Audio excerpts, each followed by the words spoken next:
The Dirt with me, Mike Howell, an economics podcast where I present the down and dirty agronomic science to help grow crops and bottom lines. Inspired by eKonomics.com, farming's go-to informational resource, I'm here to break down the latest crop nutrition research, news, and issues, helping farmers make better business decisions through actionable insights. Let's dig in. Welcome back to The Dirt. We're going to change things up a little bit for this episode and get away from our fertilizer series and talking about our macronutrients. And today we're going to be joined by Chris Reynolds, Vice President of Sales with Nutrien. Chris, good to have you on the show today. Thanks, Mike. Great to be here. Chris, if you don't mind, give our listeners a little bit of background about yourself.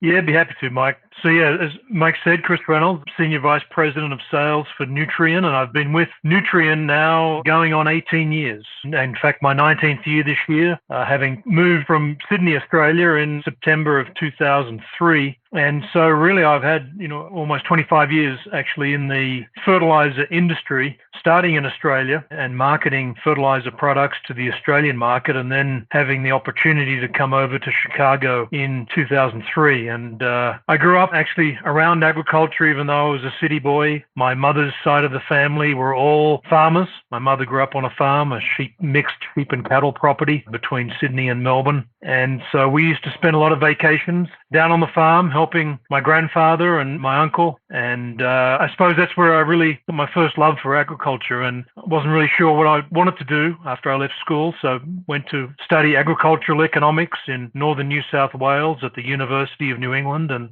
then moved to Sydney upon graduating to work for a company in the Australian fertilizer market. As I said, was marketing products to the Australian fertilizer market. And so it just sort of grew from there, Mike. And yeah, we moved to Chicago 2003. Wasn't sure how long that was going to be for, but anyway, here we still are almost 19 years later. So it's been great. Okay, well, I'm glad you're here with us today.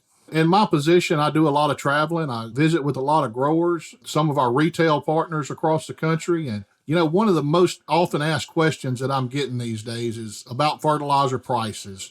And not just fertilizer. Everybody realizes that input costs are definitely going up. But if you would, kind of walk us through what's going on with the fertilizer markets over the last couple of years. I know it's took a while to get where we are today, and it's not going to change overnight. But give us an idea about some of the factors that are influencing this fertilizer market.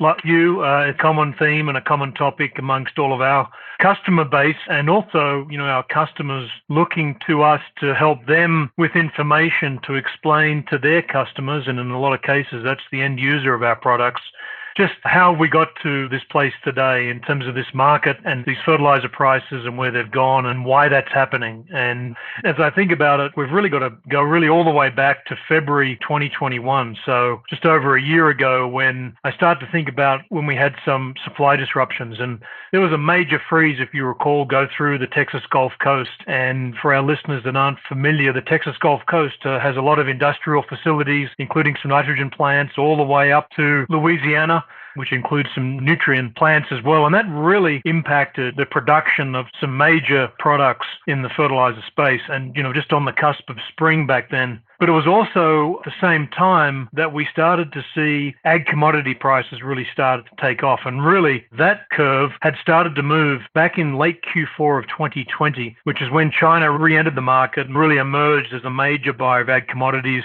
not just in North America, but also in South America. And so you started to have this momentum come at this market on two fronts. The demand portion for our ag commodities, which then drove those ag commodity prices. And then you also had a tightening of fertilizer supply because of some production disruption. You also had Hurricane Ida hit New Orleans back in September 2021. So that knocked some production out as well.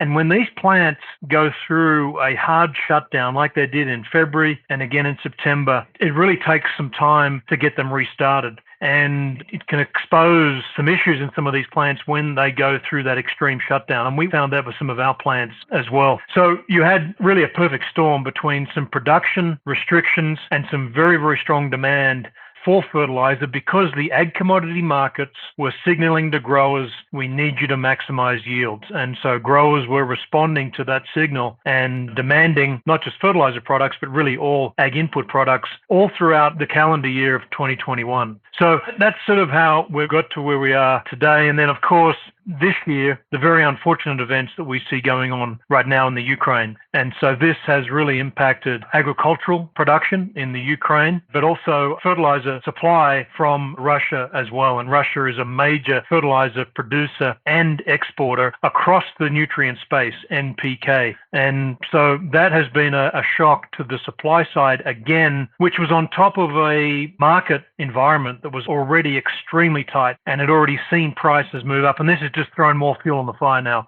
with the war in the Ukraine. So, Mike, as I'm talking to you, we've just seen today corn reach a 9-year high, other commodities, soybeans, wheat, cotton, again, all signaling to growers around the world that are able, we need you to maximize the acres that you plant this spring. We need you to maximize the yield of these crops because the world is going to need every bushel, every pound that we can produce. So again, that pressure is coming back to ag input providers to help those growers really fill this vital need that the world is looking to them right now. Yeah, well, Chris, you mentioned a bunch of factors there that are definitely causing supply issues with fertilizer. I don't know how many people realize it, but the Gulf of Mexico is vital because of the natural gas production in that part of the world. And that's close to home for me, and we depend on that natural gas to make the nitrogen fertilizer. So what is Nutrien doing to help offset some of these problems? Is there anything Nutrien can do to boost production up and help out on the production side? No, it's a great question, Mike, and it's something that we're really taking very seriously right now because really the world is looking to markets like the US, Canada, Brazil, Australia, other markets that have excess agricultural production, and then in turn looking to companies like Nutrien that can help this situation. And as the world's largest fertilizer producer by capacity, we are really focused on this right now. And in fact, we have been for most of 2021. In potash, I can tell you that in 2021, we produced 1 million tons more than we had originally planned to do. We had a couple of events in 2021 that precipitated that decision. The industry lost a potash mine in the middle of the year last year. And then also we saw some export restrictions placed on Belarus. And so in response to those two events, we came together as a potash business unit within Nutrien to see what we could do. And we produced almost 1 million more tons than we originally planned. Now with the situation we're faced with today, we are again planning to produce close to 15 million tons of potash in 2022, which is another 1 million tons more than we originally planned as we were thinking about our budget for this year. So if you think about 2022 compared back to 2020, we're going to produce about 20% more than our original plan. So again, trying to bring on production as quickly as we can. For those listeners who maybe are familiar with potash mining or maybe visited a potash mine, these are major industrial and mining complexes, and it takes a lot of time and investment and some additional people to bring this production to bear. So we're going as quickly as we can. That's on potash. In nitrogen and phosphate, I can tell you we're running at capacity, at maximum capacity. And the only events that might be preventing that would be some planned turnarounds or planned maintenance that we have at those facilities or some unplanned outages we have. But again, wherever possible, across all of our nitrogen and phosphate sites, across North America and Trinidad, we're running those plants as hard as we can, again, to try and address some of the supply shortfall we're seeing right now.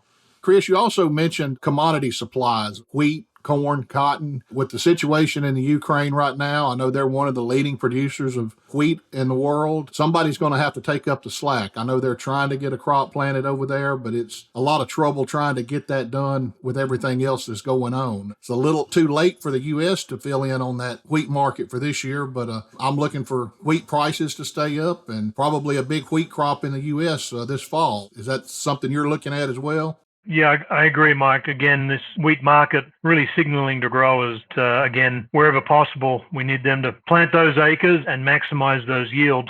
I thought what's interesting in response to this situation as well is that you've seen India actually looking to step up some of their exports of wheat. The Australians will be getting ready to plant their winter wheat crop as we speak here, where here we are in the middle of April. So Canada as well, hopefully getting a little bit of moisture across the prairies. They had a very dry year last year, trying to get some more moisture there across the prairies enable them to plant some more acres. So again, the world's really looking to those agricultural economies that have surplus available to export, really looking for them to maximize that to try and alleviate some of this supply pressure with the loss of Ukrainian production, what we're thinking is going to be the loss of Ukrainian production, and then some of the interruptions that Russia's going to have getting their product to market as well. Right. We're looking at the negative side and the high input costs. Let's look at the positive side a little bit. Growers do have the good commodity prices right now that we've mentioned a little bit. You mentioned cotton. I've been dealing with cotton my entire life, and I don't think I ever remember cotton being over $1 for more than a few months at a time. And we've been over $1 for about 6 months now. So cotton market really looks good, as well as the corn and wheat markets. So it's not a complete tragedy. I know costs are out there and it's going to cost more to produce this crop, but it looks like the growers are going to be able to compensate that with increased grain prices and commodity prices on the back end. We, as I said earlier, really focused on how can we alleviate some of these supply shortfalls that have been brought on by these various events stemming all the way back to February 2021. And the other thing we're trying to do, Mike, is really make sure that there's good information in the marketplace. And I appreciate you allowing me this opportunity to maybe share some of that market information so that we can ensure that people understand that there are really global supply and demand dynamics at play here that are determining this price, whether it's for ag commodities and then in turn for fertilizer products. So it's really important that there's good factual information in the marketplace to explain what's going on today. That's right. Chris, another thing that we haven't really touched on is fuel prices. I passed a diesel fuel station today and it was right at $5 for a gallon of diesel, and it seems like it's still going up. We rely heavily on diesel fuel to move these products up and down the road. The transportation costs, even if we're shipping things by train or by a vessel in the ocean, we still have to pay transportation costs on that, and it's out of our control, and these prices just keep going up. So there's a lot of factors in this situation that we don't have control over. No, you're absolutely right, Mike. And as you look across really the whole supply chain, energy is a huge component of that, not just for transporting our products, but in the case of nitrogen, for producing our products as well. In fact, if you think about a ton of ammonia, close to 70%, 70% of the cost that goes into producing that ton of ammonia comes from natural gas. And so we're seeing today, again, sort of middle of April time frame, an MMBTU of gas costs $6 to $7. So again, an input cost that we don't control, but it has an impact on our cost of production for sure. Well, Chris, we've talked a lot about different factors that are affecting these markets today. Is there anything that we haven't talked about that you think we need to mention? I think what happens in these types of markets when you see these prices increasing as much as they have is that there can be a lot of emotion that can come into this market sometimes. And I was in this industry in 2008, the last time we saw significant increase in fertilizer prices, ag commodity prices, energy prices, and there was a lot of speculation and speculative money in those markets at that time. I think this time's a little different, Mike. I think the fundamentals are, very strong in terms of what's determining these prices.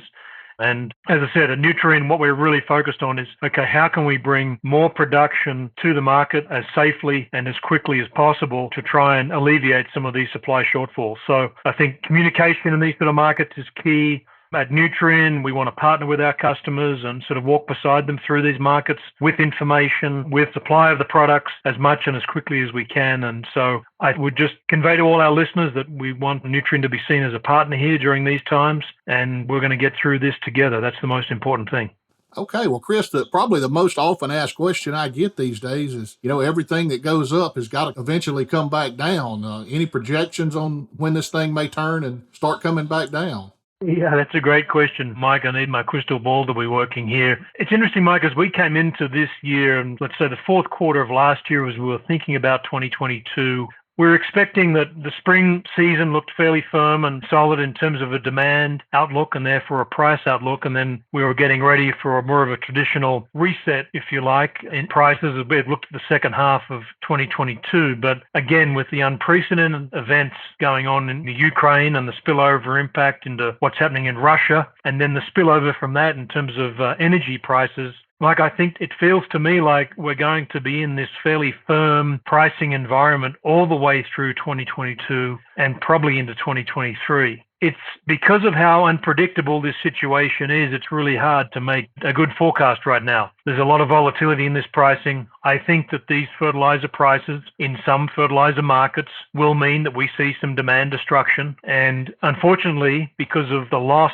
of traditional Russian and Belarusian supply, we probably need to see that demand destruction because there's just not going to be the ability for other producers to pick up the slack and the supply shortfall left by Russia. So I think there'll be volatility, I think, all the way through this calendar year of 2022. But in general, I see it staying quite firm. And again, this is just my personal opinion, but yeah, 2022. And then I think it will see some spillover into 23 as well.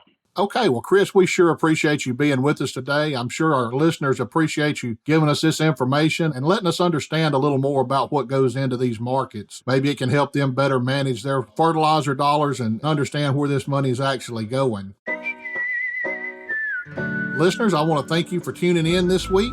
Join us again next week when Dr. Christy Preston joins us to talk about phosphorus. So we'll be going through all things related to phosphorus and how the plants can utilize phosphorus. Until next time, this has been Mike Howell with The Dirt.